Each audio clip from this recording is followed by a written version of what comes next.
السلام عليكم ورحمة الله وبركاته. هنكمل بقى النهاردة مع كندا وريماس برضو في دروس التأسيس، وهنوريكم بقى كتاب الأستاذ ازاي مخليهم أقوياء ومخليهم شطار. ايه ده، هو احنا هنعمل إعلان على الكتاب ولا ايه؟ دعاية للكتاب. بس فعلا الكتاب حلو فحبيت اوريه لكم. بصوا بقى الجزء ده احنا خدنا المد بالواو، وهنحل هنا التدريب كده شايفين. يلا يا كندا كل واحدة هتقرا مرة. خليها كندا قدامك، اقرأي لي يا كندا القطعة اللي قدامك. رأس السؤال الأول يا كندا. ماشي. أقرأ وأسمع. نعم، اقرأ. اقرأ بعدها ايه؟ ثاء. الثاء والميم تقول ايه؟ ثو. لا الألف دي بتاع اقرأ خلاص. ها. ثم. أيوة ثم. استخرج. برافو، استخرج. بصوا بقى يا جماعة، أنا ليه بوريكم الحتة دي؟ شايفين كندا في القراءة بتعمل ايه؟ بتتوقع وبتترجم الكلمة بمخها، ما بتقولش زي نور البيان. يعني لو حد طفل متعلم بنور البيان وجه قرا كلمة استخرج دي مش هيقولها. كندا أول ما قالت لي استخرج، وهي دي ترجمة المخ، لان عندنا جزء في المخ بيعتمد على الترجمه في القراءه. عشان كده احنا لما نيجي نقرا ككبار بنتهجأ، ولا مجرد ما بنبص لشكل الكلمه مخك اصلا هو اللي بيقراها لك، مش انت اللي بتقراها. العين بترسل للمخ فبيترجمها. لكن الاطفال اللي بيتعلموا بنور البيان لو اتحط قدامهم كلمه زي دي هيقولوها ازاي؟ يفضل يقول لك ايه س ت خ ر ج. طب يلا اقرا لي الكلمه يا حبيبي، يروح قايلها لك تاني ايه س ت خ ر. طب قول لي كلمة ايه؟ مش هيعرف يقولها. واتحداكم عن تجربة ان الاطفال اللي اتعلموا بنور البيان لازم اولا الكلمة كلها يبقى لها تشكيل، ولازم يقعد يقول اصوات الكلمة كلها، وفي الاخر مش بينتج الكلمة صح. لكن هي كندا سنة اولى ابتدائي، لكن ما شاء الله ان احنا نقرا رأس سؤال ونقرا قطعة ونستخرج، دي مرحلة كويسة جدا. كملي لهم يا كندا القراءة. انت قلتي اخر حاجة استخرج. ايوه هنا بقى دي جايب لنا ايه قطعة اهي. السطر ده احنا هنشتغل عليه في الكلام اللي تحت، يعني هنطلع من السطر ده يا ريماس معايا. حطي ايديك على الكلمة دي، اقرأي يلا وقولي المدود كويس. لا مفيش ايه، هي شاء والف. شاهدت. ايوه يبقى كلمة ايه؟ شاهدت. شفتوا بقى الترجمة يا جماعة؟ شاهدت. كملي. القرادة. احنا استخدمنا المد واو، ما ينفعش يبقى القاف والراء هنقولها ايه؟ الراء والواو هتيجي هنا الكو قرود. ايوه بقت كلمة ايه؟ القرود. ايوه كده تمام. القرود. بين الالف واللام الف، قلنا هننطقها ايه؟ الالف واللام الف بنقولها ايه؟ وهنا غين وراها. قولي بقى غيصان. الأغصان. أيوة ركزي على المدود يا كندا. الأغصان. يلا يا ريماس. اقري القطعة تاني. شاهد.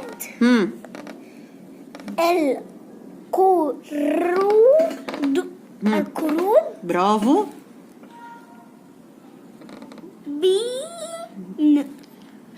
دي مش مد ياء، خدي بالك انت قلتها بي، دي مش مد اصلا. الياء هنا على سكون. ينفع حرف المد يبقى عليه اي حركه؟ لا، يبقى دي الباء مع الياء هنقولها باي. كملي. بين. شهادة القرود بين.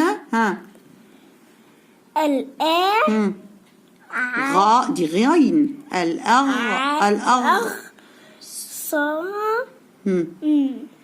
بكلمة ايه؟ الأغصان. برافو، الأغصان اللي هي الغصن بتاع الشجر، صح؟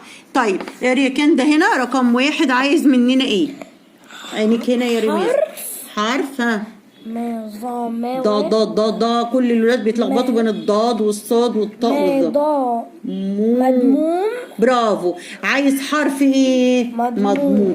يعني كلمة فيها حرف عليه ضمة. يلا طلعوها واكتبوها لوحدكم من السطر اللي قرأناه. يعني حرف عليه ضمة، يعني نكتب الكلمة فيها حرف عليه ضمة. ريماس لقيتها. ممكن اكتب الحرف بس، ممكن اكتب الكلمة كلها، بس نكتب الكلمة كلها عشان نستفاد. طلعي لي من هنا كلمة عليها حرف مضموم. برافو اكتبيها. نقرأ واحنا بنكتب. القرود. هو الحرف المضموم هو ايه في الكلمة دي يا ريماس؟ الواو. فين الواو دي؟ الواو هي اللي عليها لا بصي في الكلمة الأصلية الحرف ايه اللي عليه الضمة؟ الراء. ايوه كده، وايه كمان؟ في حرفين عليهم ضمة مضموم. القاف. ايوه برافو عليكم.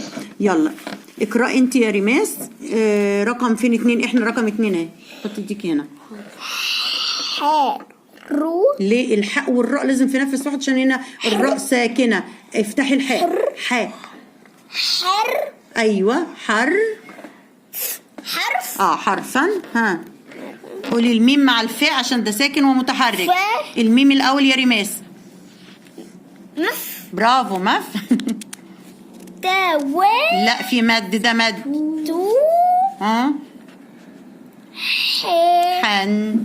طبعا التنوين لسه ما خدوش. ها مفتوحا. حرف مفتوحا يعني مفتوحا يعني عليه ايه؟ فتحة. فتحة. يلا دوروا حرف عليه فتحة. الباء. برافو اكتبيها. حطي الفتحة. لقيتي يا ريماس حرف الايه؟ ممكن نلاقي حروف تانية. باء برضو. تمام. يلا يا كندا اقرأي رقم 3. حرف ساكن. برافو. حرفا ساكنا. حرفا ساكنا. ساكنا يعني عليه ايه؟ سكون. سكون من فوق. يلا دوروا على حرف يكون عليه سكون. الياء. فين؟ برافو عليكم في كلمة بينام. وريماس جابت كلمة تاني. الدال في كلمة شاهد. ماشي. اقرأي رقم 4 يا ريماس.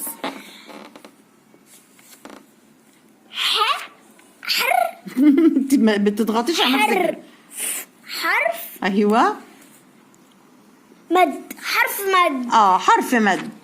ما قاليش بقى الف ولا واو ولا ايه. هاتولي اي كلمة فيها حرف مد.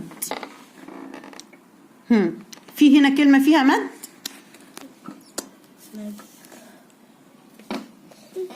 قولي لقيتيها؟ قوليها لي يا ريماس. انهي كلمة فيها مد بايه؟ الألف. برافو. وانت لقيتي ايه يا ريماس؟ شاهد.